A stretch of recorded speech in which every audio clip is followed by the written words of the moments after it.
ప్రియులారా, తండ్రే కుమారుడు కాదు, తండ్రి కుమారుని పంపాడు. ఇది స్పష్టంగా చెప్పబడినటువంటి వచనము మనం ఇందాక చదివాం. యెషయా గ్రంథము 48వ అధ్యాయము. ఏమండి, 48, యెషయా గ్రంథం 48, 16 వచనం. ఇప్పుడు లాస్ట్ వర్డ్, ఇప్పుడు ప్రభువగు యెహోవాయు ఆయన ఆత్మయు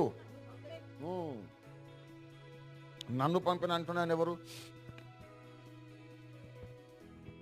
ఎవరైతే భూమికి పునాది వేశాడో ఆయన, ఆయన అంటున్నాను, నన్ను ఈ భూమికి పునాది వేసిన వాడిని ఇంకా 2 పెద్ద మనుషులు పంపారు. పంపిన వాళ్ళలో ఒక ఆయన పేరేమో యెహోవా, ఇంకొక ఆయన పేరు, మొత్తము ఎన్ని వ్యక్తిత్వాలు కనబడుతున్నాయి? దాన్నే మనం త్రిత్వం అంటాము.